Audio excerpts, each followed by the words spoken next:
What's up, guys? In today's video, I'm going to go over the patch notes for the September 26 update, so let's jump right into the video. So they started off by saying the September 26, 2024 patch will feature bug fixes and the release of Rush Week. These are the bug fixes for our September 26, 2024 patch. It's scheduled to begin rolling out on console and PC at roughly 8 a.m. Eastern Time. This patch will also include the release of our new free game mode Rush Week.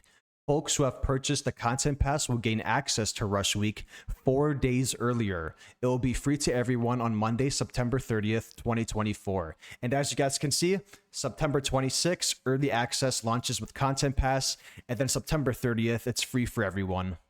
The next thing they said is, as a reminder, in addition to the default cosmetics of Pajamas, Cheerleader, and Nighty, everyone who plays Rush Week will unlock the Towel and Laundry Day cosmetics for free, for life. But you gotta be quick, as the offer only lasts until our October patch, when the two cosmetics will move to the shop at $1.99 each. So moving on to the patch notes, we're going to be talking about the base game first. So they changed the fuse box spawn on the mill. We have changed the potential spawn location for fuse box to prevent it from spawning too close on proximity to the valve tank. Added fuse box spawn in the mill ground floor. Removed fuse box spawn in the overgrown exterior. They also fixed Connie's focused SFX, so in both public and private matches, all players could hear Connie use her focused ability. Players will no longer be able to hear a Connie pop their focused ability. The next thing they fixed was the lockpicking exploit. So victims were previously able to bypass tool break progression by exiting and re-entering the minigame after hitting a checkpoint. Tool break progress will fill and deplete normally now. The next thing they fixed was the rip stall cooldown. So this is huge, by the way, because it was 90 seconds before. Now it's 72 seconds. It's a fix, by the way. It's not like a nerf or a buff. It's a fix. So the level 2 hands ability tree upgrade reduced rip stall cooldown did not give the correct cooldown. So the cooldown before was 90 seconds, I believe, which is a minute and a half. So with this fix, the cooldown will be 72 seconds if reduced ripstall cooldown has been equipped. So since it's 72 seconds, he gets his ability back. He gets the ability back in 1 minute and 12 seconds. So keep that in mind. And then the next thing they fixed was the family member stunned. So if any two family members stand near a hiding spot while a victim bursts out of it, it would result in one family player being permanently stunned for the rest of the match. This has been fixed so that the stun is the correct duration when a victim player bursts out of a hiding spot. The next thing they fixed was the tracker tagged perk. So the family perk tracker tagged will lose functionality mid-match and not highlight victims after landing a hit. The perk will now always highlight victims for the proper duration for all family members after hitting a victim. Maria's eye color is now fixed as well. So Hazel, her eyes are hazel, nothing to see here. And then Sunny's star sign ability is fixed as well. So when using Sunny's ability, other players were able to see visual effects. The effect will now only be visible to Sunny. And then the last thing they fixed for the base game is the family melee attack exploit. And finally they fixed this. Thank God, finally. The team has patched an exploit where family members could deal double damage with a single melee attack.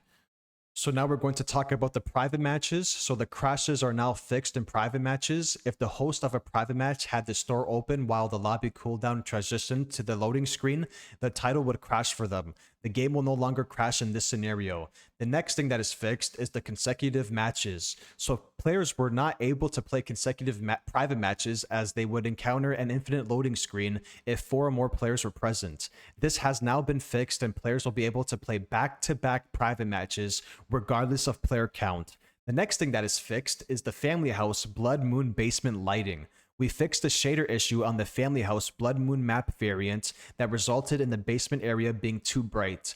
Players can view this fix in private matches. And if you guys didn't know already, in private matches, the Blood Moon map is still there in private matches. Just letting you guys know that. It is still in private matches.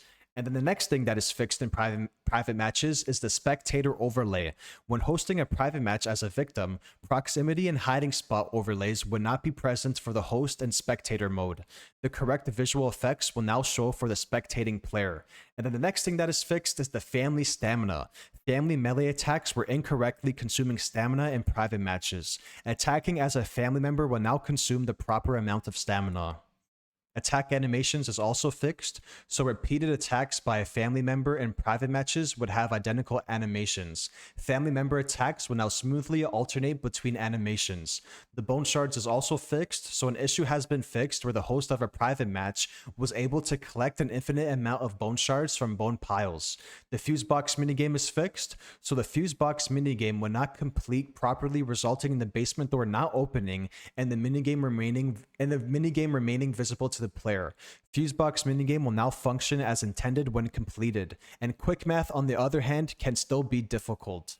And then character levels. Character levels were not displaying accurately to non-host players. The appropriate character level will now show for all players when in a private lobby.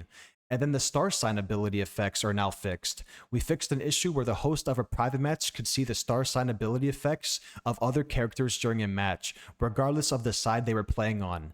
Every character is bound to its own set of abilities and will not see the effects of other characters' star sign abilities during private matches. The next thing that is fixed is the attribute points. So a fix has been implemented where attribute point changes made in the character loadout weren't applying correctly during a private match. The fix made attribute points properly reflected in the functionality during a private match. And now the radio voiceover. An issue has been fixed where the host couldn't hear the radio voiceover when loading into a private match. Radio voiceover is now audible for all players when loading into a private match. And then the soft lock. We have fixed a bug where soft lock occurred for the host of a private match if they loaded into a match with the options menu opened. The host of a private match will now be able to enter a match without getting soft lock.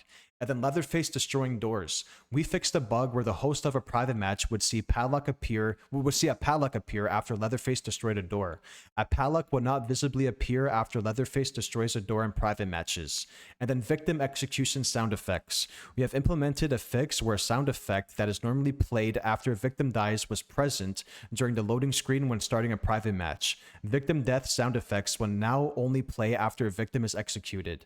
And then finally, the last change or the last fix for private matches, the non-functional lobbies. We have resolved an issue where players would get stuck in a non-functional private lobby while attempting to leave immediately after creating it.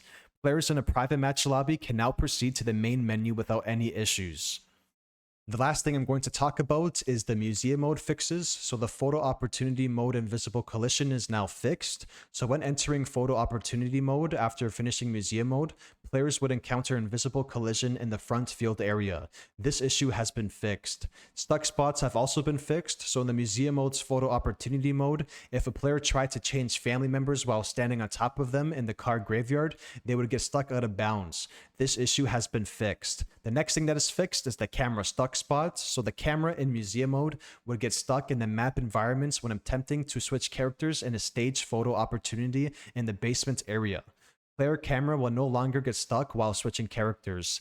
And lastly, inverted functionality is now fixed. So an issue with inverted functionality in museum mode has been fixed. Inverted look functionality will now perform in museum mode as it does in the base game. So that's going to be it for the patch notes. And let me know what you guys think in the comments about the patch notes. You know, they're fixing a lot of issues with the game. I know there was a lot of private match fixes, but rightfully so. I mean, private matches were really bugged after the anniversary update. So thank God they are fixing the private matches. I mean, rightfully so. I mean, they needed to fix it because it's so bugged in private matches. And they are making some changes and fixes to, you know, the museum mode and the base game. So the base game, while the hands cooldown ripstall, or the hands cooldown reduction for its ability is now 72 seconds. It was 90 seconds, but it was bugged. It was supposed to be 72 seconds. So now you get your ability back within, you know, a minute and 12 seconds with hands on Thursday. So just keep that in mind. And they are fixing the lockpicking exploits. They are changing the fuse box spawn in the mill and a lot more changes. And let me know what you guys think about it in the comments. But other than that, I hope you guys enjoyed this video and be sure to leave a like and subscribe and take care, guys. Have a good day and see you in the next one.